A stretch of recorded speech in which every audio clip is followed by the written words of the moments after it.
We're watching a fundamental miscalculation unfold in real time.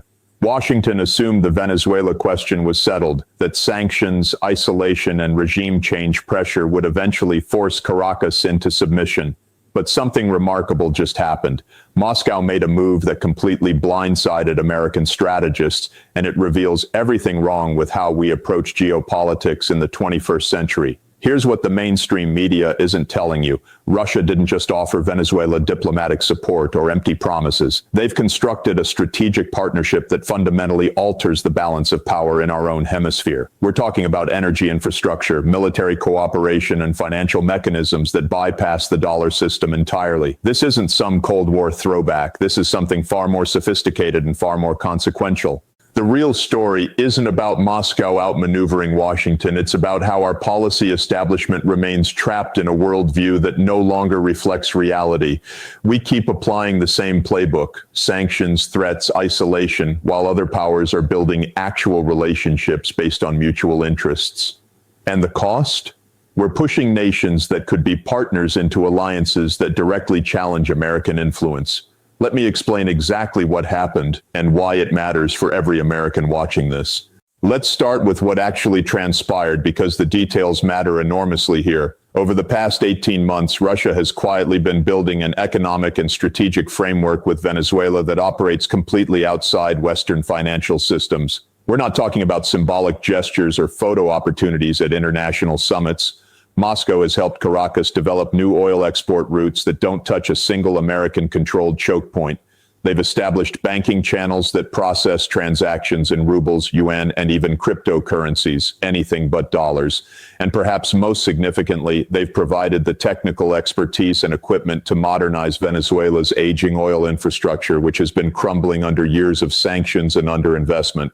Now, you might ask why Washington didn't see this coming. The answer is both simple and deeply troubling. Our intelligence community and foreign policy establishment have become so convinced of their own narrative that Venezuela is a failing state on the brink of collapse that they stopped paying attention to what was actually happening on the ground. They kept waiting for Maduro to fall, kept assuming that economic pressure would eventually break the regime, kept believing that no other major power would seriously invest in what they viewed as a lost cause. This is what happens when ideology replaces analysis. You stop seeing the world as it is and start seeing only what you want to see. The Venezuela situation is really a microcosm of a much larger problem in American foreign policy. We've spent the last 2 decades treating sovereign nations like pieces on a chessboard, assuming we could simply move them around according to our preferences. If a government doesn't align with our interests, we sanction them. If sanctions don't work fast enough, we fund opposition groups. If that doesn't produce regime change, we isolate them diplomatically and wait for internal collapse. It's a strategy that might have worked in the 1990s when the United States was the sole superpower and there were no alternative partners for countries facing American pressure. But that world is gone. It disappeared sometime around 2008, and we're still acting like it exists.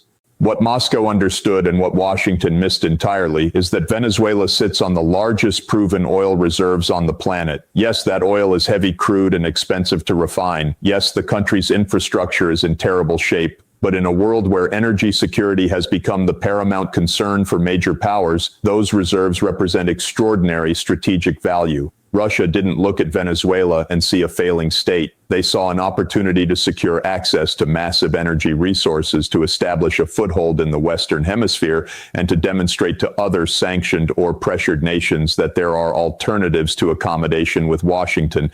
And they moved decisively while we were still drafting white papers about democracy promotion and human rights.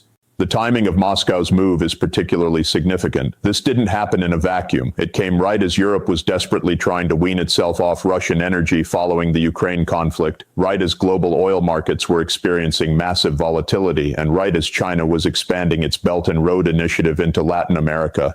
Russia saw a strategic window and walked straight through it. They offered Venezuela something tangible: technology, markets, investment, and most importantly, respect for sovereignty without lectures about democratic reforms or human rights conditionality. For a government that has spent years being told by Washington how to run its country, that's an enormously attractive proposition.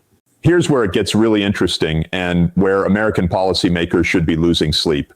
The Venezuela-Russia partnership isn't just bilateral, it's part of a broader realignment that's taking shape across the global south. We're seeing similar patterns in countries from Africa to Southeast Asia. Nations that were once firmly in the American orbit, or at least neutral, are now hedging their bets and building relationships with powers that don't impose political conditions on economic cooperation. The sanctions regime that Washington has relied on so heavily for the past 2 decades is creating its own opposition bloc. Every time we freeze assets, cut off dollar access, or threaten secondary sanctions, we give other countries a powerful incentive to build financial and trading systems that bypass American control entirely. And let's be absolutely clear about something. This isn't happening because these countries are ideologically aligned with Moscow or Beijing. Most of them aren't. They're doing it because they're looking at the international system and making rational calculations about their interests. If you're a developing nation with natural resources and you see how Washington treats countries that don't fall in line, why would you trust your economic future to a system where one country can unilaterally cut you off from global finance? Why wouldn't you diversify your partnerships and build redundancies into your economic relationships? This is basic risk management, and American policymakers seem genuinely confused that other countries are doing it. The Venezuela case also exposes a fundamental contradiction in how we talk about sovereignty and international law. Washington claims to support a rules-based international order, but then we impose sanctions that aren't authorized by the United Nations. We recognize opposition figures as legitimate presidents, even though they've never won an election, and we openly discuss regime change as a policy option. Meanwhile, we condemn Russia for violating sovereignty when it serves our interests to do so. I'm not defending Russia's actions in other contexts. I've been clear about my views on Ukraine, but you can't maintain one standard for yourself and another for everyone else and expect to be taken seriously. Other countries notice these contradictions, and it erodes American credibility in ways that take decades to repair. What's particularly frustrating is that there was a different path available. Venezuela is facing real economic challenges, real humanitarian issues, and real governance problems. There was genuine potential for the United States to play a constructive role, not through regime change or coercive pressure, but through dialogue, mediation, and gradual engagement that created incentives for reform while respecting Venezuelan sovereignty. Instead, we chose the confrontational approach, and now we're watching as our influence in the region diminishes while other powers fill the vacuum we created. This isn't just a failure of policy, it's a failure of imagination. The broader implications extend far beyond Venezuela. What we're witnessing is the emergence of a genuinely multipolar world, and the United States is handling this transition about as poorly as possible. Instead of adapting our approach to reflect new realities, building coalitions based on shared interests rather than dominance, engaging with countries we disagree with, creating positive incentives rather than relying solely on punishment, we're doubling down on strategies that no longer work. We're trying to maintain primacy in a world where primacy is no longer achievable, and in the process, we're making everything worse. The saddest part is that ordinary Americans will pay the price for these strategic failures. When we push oil-producing nations into partnerships with our competitors, it affects energy prices at home. When we weaponize the dollar to the point where other countries actively seek alternatives, it undermines the currency's reserve status, and with it, one of America's key economic advantages.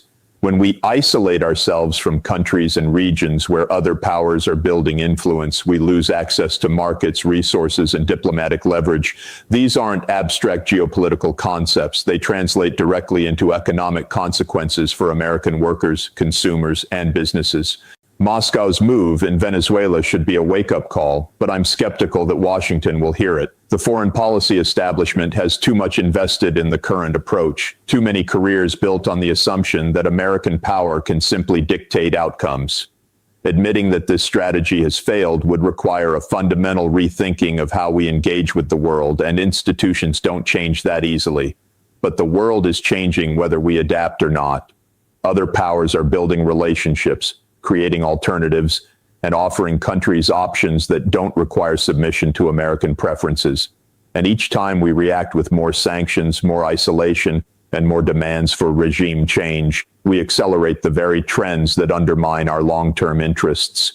This is how empires decline, not through dramatic collapse, but through stubborn refusal to recognize when the paradigm has shifted. Venezuela is just the latest example, and it won't be the last.